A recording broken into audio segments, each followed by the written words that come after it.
ஹாய்ங்க. இந்தியாவில் காமன் மேனோட வாழ்க்கை எப்படி இருக்குன்னு பார்த்தீங்கன்னா, அந்த போட்டு சாப்பிட்ற மாதிரிங்க உப்பு உப்போட ரொம்ப சீப்பான வாழ்க்கை தாங்க இந்தியாவில் காமன் மேன் நம்மளாம் வாழ்ந்துகிட்டு இருக்கோம்.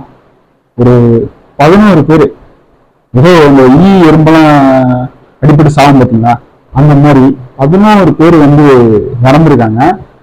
ஆளும் அரசிட்ட கேட்டோம்னா, அந்த மாநிலத்தை ஆளும் அரசிட்ட கேட்டோம்னா, கும்பமேளாவில் தான் 50-60 பேர் செத்தாங்க, நான் அதெல்லாம் கேட்டுக்கிட்டா இருந்தேன் அப்படின்ற மாதிரி அலட்சியமா வந்து பதில் சொல்றாங்க. எனக்கு ஒரு கேள்வி மனசுக்குள்ளார ஓடிக்கிட்டே இருக்குங்க.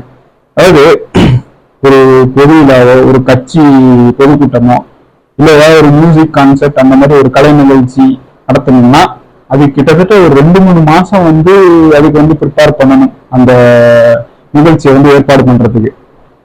ஒரே கேள்வி தாங்க. நேற்று மேட்ச் ஜெயிச்சாங்கன்னு வச்சுங்க, நேற்று மேட்ச் ஜெயிக்கிறாங்க, அடுத்த நாளே வந்து இந்த ரோட் ஷோ வந்து எப்படி உங்களால ஏற்பாடு பண்ண முடிஞ்சிச்சு? யார் இது காரணம்? அரசு காரணமா, இல்ல சில வீரர்களோட ஒரு ரஷ், இந்த இது பண்ணியே ஆகணும், உடனே நாளைக்கே இது பண்ணியே ஆகணும் அப்படின்னு சொல்லி வீரர்களோட ப்ரெஷர் இருந்துச்சா அப்படிங்கிற கேள்விதான் நம்ம மனசுக்குள்ளார ஓடிக்கிட்டே இருக்கு.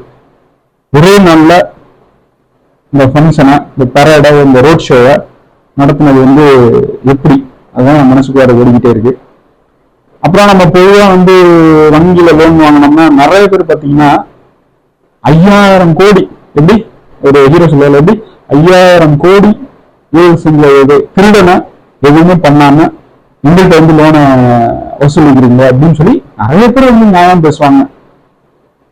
பட் இப்போ எனக்கு ஒரு கேள்வி, அந்த ஆர்சிபி ஐபிஎல் ஜெயிச்சதுக்கு, கப்பு ஜெயிச்சதுக்கு கொண்டாட்டத்துல பாத்தீங்கன்னா, அந்த 5000 கோடி திருடனோட போட்டோவை போட்டுக்கிட்டு, ஒரு பிளெக்ஸை வச்சுக்கிட்டு, கையில ஒரு கட் அவுட்டை வச்சுக்கிட்டு, அவரை வந்து ஒரு பெருமையா பேசி கத்திக்கிட்டு நடந்து போயிட்டு இருக்காங்க அந்த ரோட் ஷோல ஆர்சிபி ஃபேன்ஸ்லாம்.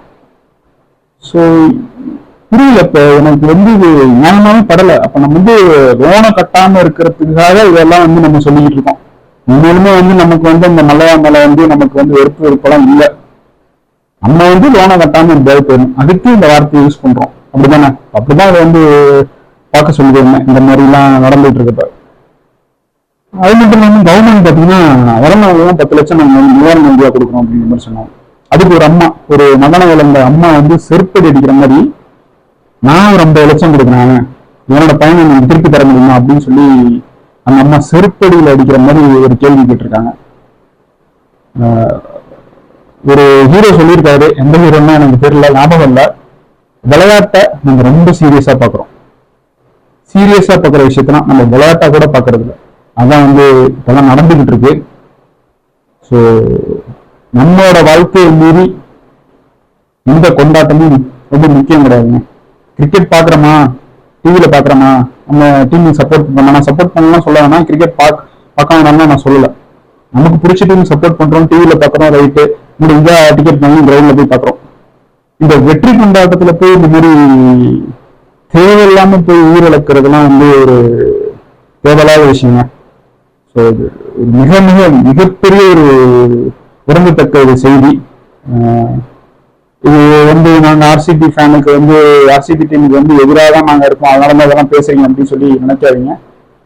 எந்த ஒரு டீம் இந்த மாதிரி கொண்டாட்டம் செஞ்சு இந்த மாதிரி ஆனாலும் கண்டிப்பா வந்து வருந்தத்தக்க விஷயம் தாங்க அது. ஸோ அந்த மேட்ச் நடக்கும்போது பார்த்தீங்கன்னா சோசியல் மீடியாவில் அந்த விளையாட்டா போட்டிருந்தாங்க, பிபிகேஎஸ் வந்து ஜெயிச்சுட்டு சேவ் த ஹியூமனிட்டி அப்படின்னு சொல்லி எல்லாம் போட்டிருந்தாங்க விளையாட்டா. இப்போ இந்த விஷயத்தெல்லாம் பார்க்கும்போது உண்மையிலுமே வந்து ஹியூமனிட்டியை வந்து சேவ் பண்ணாம போயிட்டாங்களோ, இந்த 11 பேரை வந்து காவு கொடுத்து தான் இந்த கப்பை ஜெயிச்சிருக்காங்களோ அப்படின்ற ஒரு விஷயம் வந்து மண்டகுலர் ஓடிக்கிட்டே இருக்குங்க. ஸோ இன்னும் சொல்றதுக்கு இல்லை, ரொம்ப ஒரு வருந்தத்தக்க செய்தி. நன்றி.